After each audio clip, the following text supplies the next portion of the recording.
queridos hijos, en medio de nosotros se va extendiendo el desánimo y algunos me van expresando, ya no aisladamente, ya son varios, que en la situación económica en que se está, o ya no saben cómo mantener el negocito que tenían, independientemente de cuál sea, y como que si una pesadumbre y un pesimismo fuera embargando poco a poco a la población de León frente a estos problemas básicamente económicos, básicamente que no ven por dónde seguir, incluso algunos negocios que han tenido algunos años, no hablo de los grandes con grandes poderes, sino cosas sencillas pero que han dado para vivir.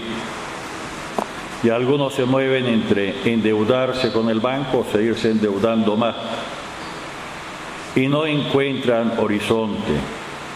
Y algunas veces sienten como alternativa, así lo sienten, así lo expresan, que si no pertenecen al partido de poder, no tienen futuro en Nicaragua. En estas circunstancias y con estos sentimientos, no digo que sean de todos, pero va siendo más extendido, ¿cómo decirles? ¿Cómo predicar con sofonías? Canta, hija de Sión, da gritos de júbilo Israel. Podría parecer por una parte hasta hacer leña del árbol caído, de burlarse de las dificultades de alguno, o con una tentación de alienarse de las realidades y decirles que cuando se mueran y que... Pero en la iglesia ni se pueden decir mentiras. La iglesia es para hacer presente a quien es la verdad, Jesucristo es la verdad. La iglesia es para, dice uno de los anáforas de consagración, para que todos encuentren un motivo para seguir esperando que tu iglesia sea un recinto de verdad, de justicia, de paz, que todos puedan encontrar la respuesta a sus temores, a sus sufrimientos, aunque algunas veces no se vea con claridad, nosotros sabemos que Jesucristo triunfó. ¿Cómo decir en este medio, alégrate? Y habría que hablar un poquito entonces con perspectiva de tiempo. La alegría profunda que tenemos que sentir, siguiendo al profeta Sofonías, es porque la liberación, ya ni siquiera podemos decir está cerca, ya se realizó en el pasado. El esperado de los tiempos y el hecho de los hechos, ansiado desde el inicio de la historia, después de la introducción por la desobediencia del pecado en el mundo, ya fue operado en el mundo. Y la historia indefectiblemente ya está redimida. Nos toca, eso sí, déjenme recurrir a un ejemplo, si quieren mal ejemplo, de la medicina. Como cuando el médico ya nos diagnosticó lo que teníamos, ya nos recetó y ya nos pusimos la inyección. Pero la inyección no es mágica. La inyección incluso tiene su tiempo para surgir efecto dentro de nosotros, aunque desde que se puso el remedio sabemos de que la enfermedad está vencida, aunque no se vean los efectos. Padre, pero lo malo es que para mientras estamos sufriendo esos efectos, sí. La historia, el mal en la persona de Jesucristo ya fue vencido. Y Jesucristo, desde más allá de la historia, desde el punto omega de la existencia, vencedor de la muerte, vencedor del mal, transformador de toda realidad, está atrayendo a toda realidad hacia sí. De tal forma que aquellas líneas divergentes, como un embudo, que nos separaban y que hacíamos que estuviéramos perdidos sin remedio en la Pascua de Jesucristo por el mundo, se convirtieron en unas convergentes que indefectiblemente van a llegar al punto final, al punto omega, que es toda la realidad transformada. Padre, y para mientras que cada uno de nosotros, en lo profundo de su conciencia, que tenga presentes estas realidades, para que su angustia no llegue al final. Por otra parte, no se puede recomendar otra cosa: hacer un examen sereno a la luz del Señor, volviendo a replantearse las prioridades, no sea que haya gastos que podrían pasar a otro orden, podrían disminuirse, no sea que existen fugas. Hoy nos volvió a llegar el agua del templo por segundo mes de 300 y pico, hemos saltado de 50 a 300. Hay que hablar con los que usan también el agua para que cierren la paja. Algunas veces ocupan, se olvida cerrarla y pasa toda la noche hasta que... Esas cosas pueden existir en nuestra existencia cuando ya vamos sintiendo. Pero sobre todo, volver a replantearse cómo está mi fidelidad con el Señor. No sea que en el apuro en que me encuentro sea la causa directa de un algo que estoy haciendo mal y que tengo que corregirme, sin olvidarme, cómo no, al tiempo de pedirle. Y recuerden que la petición no es para que Él se dé cuenta, sino para que nosotros caigamos en la cuenta de la situación que estamos, a replantearlo. Pedirle que no nos deje morir, que ilumine por dónde tenemos que tirar. Y como conciencia colectiva, ¿cómo no vamos a recordar y tener presente que somos los sujetos de nuestra propia historia? Que efectivamente la providencia de Dios hace brillar sin quitarnos la libertad, pero según su plan nosotros tendríamos que colaborar conscientemente a la transformación de lo que está mal y a ir buscando sin descansar unos niveles mayores de justicia y de igualdad. El Papa, en la homilía de ayer, Corpus Christi, recordaba que una palabra que le da miedo al mundo, aunque algunos se apropian para quitarles el contenido y dar más bien fórmulas que envenenan, un término que al mundo le tiene miedo es el término solidaridad. Y la solidaridad no es una palabrita vacía. La solidaridad es hacernos uno. Hacernos uno, que tiene su máxima expresión en la comunión. Unidos todos en lo esencial, en el amor, en la fe, en la meta a perseguir el seguimiento a Jesucristo. ¿Y cuánto nos hace falta de solidaridad práctica? Padre, es que no tengo dinero. Si la solidaridad no solo es de dinero, la solidaridad es de ponerme en los zapatos, en los caites, en la chinela de la otra persona y mostrar humanidad. ¿Cuántas personas de estas que sienten que se ahogan necesitan o un hombro donde llorar, o un alguien que escuche para aclararse las ideas, o alguien que le enseñe, que le ayude a encontrar su propia realidad y que sepa que no está físicamente solo. Porque las angustias emocionales tantas veces son devastadoras, muchísimo más que la problemática material física. En este sentido hay que decir, ciertamente con Sofonías, alégrate. Hay personas que están dispuestas a vivir realmente la solidaridad, aunque sea en proceso, mientras su conciencia va creciendo, va aumentando.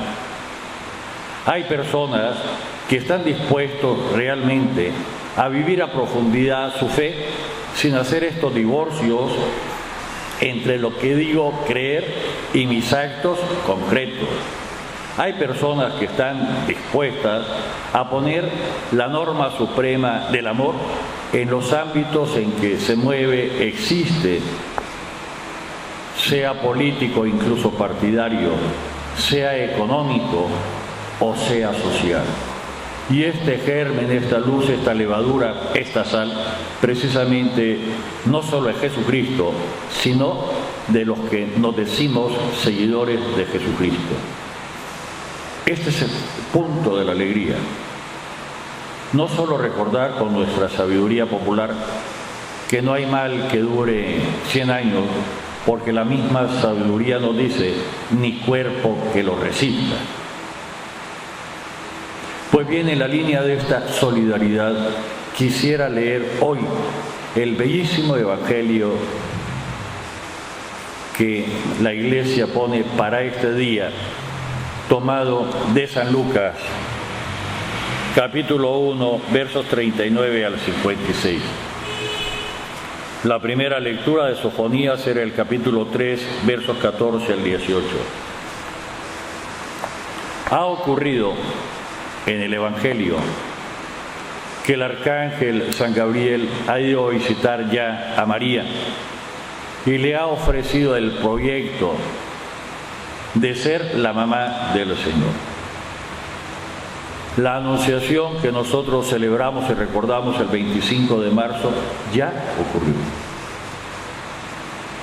Ya María ha quedado embarazada por obra y gracia del Espíritu Santo, sin perder la virginidad. De alguna forma, aunque su conciencia no sea total, tendrá que aumentar. Por eso el Evangelio nos dice que María guardaba todas esas cosas en su corazón, preguntándose qué querrán significar. La esencia de la meditación y la esencia de una parte de la oración del cristiano, aumentar su conciencia.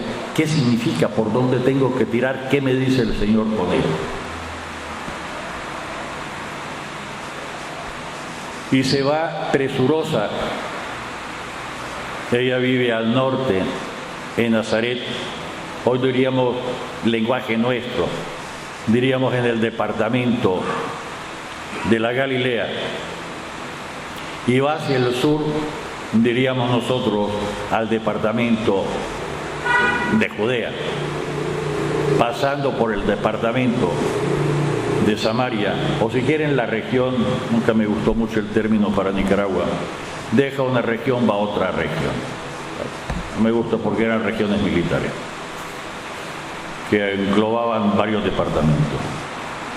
Va a las montañas, a Incarín, donde vivía su prima Isabel, a la que el ángel le ha dicho, puesto como garantía que es cierto, que aquella que todos llamaban estéril, que nunca había podido quedar embarazada, a pesar de su edad avanzada, ya estaba de 6 meses de embarazo. María, no solo para confirmar está esta parte, porque la fe tiene que ser creíble y tenemos que poner hechos concretos, experimentables, para que la fe no sea ilusión o se convierta en una alienación, o peor aún, que caiga en espiritualismo y espiritismo raro, en magia. Pero también invitada, así nos dicen las lecturas, por su divino niño que tiene horas, si acaso par de días de haberse comenzado a formar, de visitar a Isabel para solidarizarse con ella.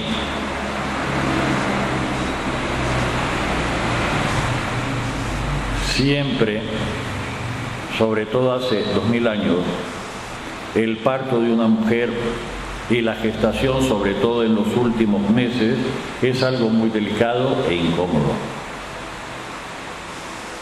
Y requiere ayuda, cercanía, cariño especial, pero sobre todo de ciertos auxilios que tradicionalmente solo los hace la mujer, no para ningunearla, sino para que una mujer pueda explayarse con otra mujer, sobre todo cuando los une el afecto, el amor, el parentesco.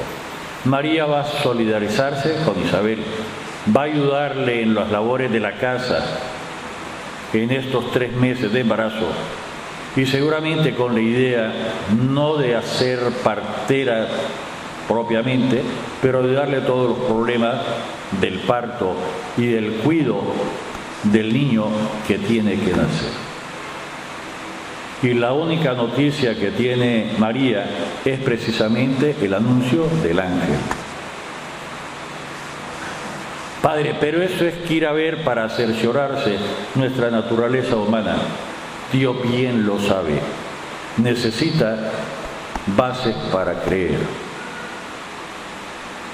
Nos decía Santo Tomás, y es doctrina firme de Iglesia, que para creer algo hace falta primero probar que es creíble.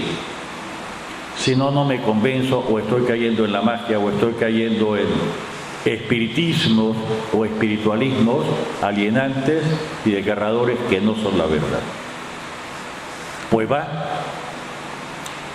Y en esta circunstancia ocurre que el niño que se está formando en el vientre de Isabel, Juan el Bautista, al escuchar la voz de María, que dentro de ella lleva al niño que está formándose aún, Jesucristo, nuestro Dios, nuestro Salvador, salta de alegría en el seno de María, de Isabel. Y no puede Isabel, porque la fe no puede dejar de exteriorizarse. Una cosa es hacer teatro, por favor. Que los teatros es algo de mentira, algo de engaño, es guatucería, dicho en lenguaje estricto. Y hay quienes hacen teatro y piensan que hay que hacer teatro. No se trata de esto. La fe, de alguna forma, tiene que exteriorizarse en verdad, porque no es la fe para mí. También tiene que haber una especie de solidaridad con la fe, con lo que voy sintiendo, y para hacer solidaridad tiene que ser comunicarse, dialogarse con otro, para depurar incluso la conciencia de lo que estoy experimentando y llegar a la plenitud de la verdad. Y nos dice Lucas que Isabel quedó llena del Espíritu Santo. No es una acción esporádica, no es que medio movida.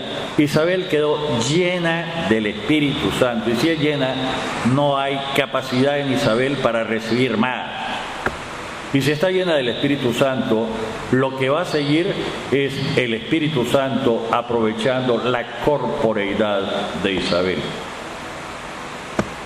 Por lo tanto, las palabras son las que dice el Espíritu Santo a través de Isabel. Levantando la voz, exclamó: bendita tú entre las mujeres, y bendito el fruto de tu vientre. Esto que nosotros perpetuamos precisamente en el Ave María. Bendita tú entre todas las mujeres, y bendito el fruto de tu vientre.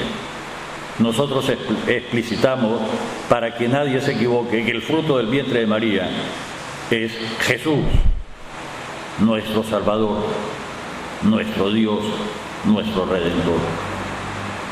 ¿Quién soy yo para que la madre de mi Señor venga a visitarme?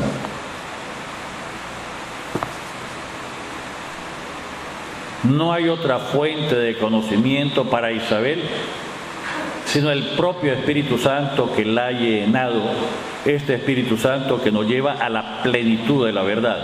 No es adivinación, es la comunicación del amor. En el símbolo de los apóstoles, el credo corto, decimos creo en la comunión de los santos. Santo es aquel que está en gracia de Dios. Perdemos la gracia de Dios por el pecado mortal. Y si hay una comunión, luego como vasos comunicantes, y esto tiene más significado que solo saber lo que pasa en otra persona. Apenas llegó tu saludo a mis oídos de la madre, el niño saltó en mi seno. Por la madre al hijo, y el hijo reacciona con esta dichosa, bendita antena receptora, digámosle así, que es la madre. Y si esto se trata de Isabel y de Juan el Bautista, ¿cuánto más de Jesús y de la madre de mi Señor? Reitero, son palabras del Espíritu Santo dichas a través de Isabel. ¿Quién soy yo para que la madre de mi Señor venga a visitarme? Dichosa tú que has creído, porque se cumplirá cuanto te fue anunciado de parte del Señor. Confirmación. Cuando algunas veces algunas buenas personas, con mucha ingenuidad, porque no sé quién le dijo o no sé qué sintió, sin confirmación de parte del Señor y sin el discernimiento de parte de quien tiene la función de confirmar si lo que se siente, lo que se piensa viene de Dios, viene del natural humano o es una tentación del demonio. Y ese oficio en la diócesis la tiene el obispo, a nivel mundial el Papa. ¿Por qué? Porque ese es el plan de Dios para su iglesia. Inmediatamente María irrumpe en este bellísimo canto que es el Magnificat. Qué tentación, por decirlo así, de seguir explayándome sobre el Evangelio, pero ya me estoy comiendo mucho tiempo y no puedo abusar de ustedes. Al mismo tiempo que este preguntar sea una invitación para nosotros para estudiar el catecismo, documento del sínodo, del Concilio Vaticano II, nuestro segundo concilio provincial y nuestro segundo sínodo. Sobre todo en la oración, de dejar que la palabra que vamos leyendo nos empape. De alguna forma, aunque a alguno no le guste mucho, no encuentro otra expresión más adecuada, como rumiar, como hacen las vacas. No es que se lo traga de un solo sin masticar, sino que lo mastica, lo sigue masticando, lo pasa a uno de sus estómagos y lo regresa para seguirlo rumiando. Y María conservaba todas esas cosas en su corazón, preguntándose qué querrán significar. En el nombre del Padre, del Hijo y del Espíritu Santo. Amén.